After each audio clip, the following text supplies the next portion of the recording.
নমস্কার বন্ধুরা, চলে এসেছি আবারও একটা রেসিপি নিয়ে। আজ আমি আপনার সাথে শেয়ার করব এই গরমের মন প্রাণ জোড়ানোর মতো একটা সুন্দর রেসিপি। এই রেসিপিটি করার জন্য আমার কি লাগবে একবার দেখে নিই। লাগবে আমার এখানে পুদিনা পাতা। এখানে আমি পুদিনা পাতা দুটো ডাল আমি ভেঙে নিয়েছি।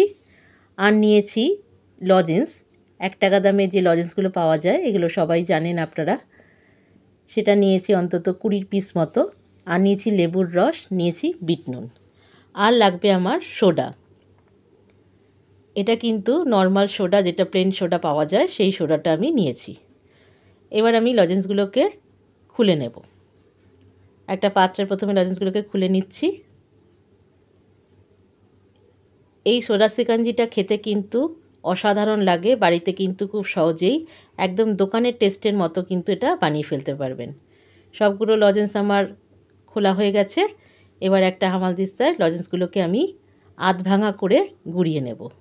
আপনারা চাইলে এটা শিলপাটাতেও করতে পারেন, মিক্সিতেও করতে পারেন, কিন্তু বেশি গোড়ানোর দরকার নেই, আধ ভাঙা করে নিলেই হবে। দেখুন আমি যেরকম করে নিয়েছি, এগুলো হয়ে গেছে। এবার এটাকে সাইডে আমি সরিয়ে রেখে দেব। নিয়ে নিলাম দুটো গ্লাস। গ্লাসের মধ্যে প্রথমে আমি দিয়ে দেবো পুদিনা পাতা।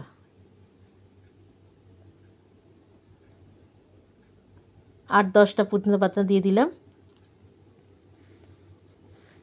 এবার দিয়ে দেবো এতে আধ ভাঙা লজেন্সের গুঁড়ো।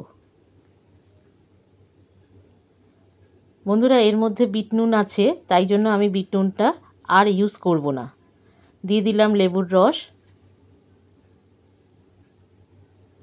বিট নুনটা দিচ্ছি না বন্ধুরা, কারণ প্রচুর পরিমাণে বিট নুন এই লজেন্সটার মধ্যে রয়েছে। এবার এতে দিয়ে দেব সোডা।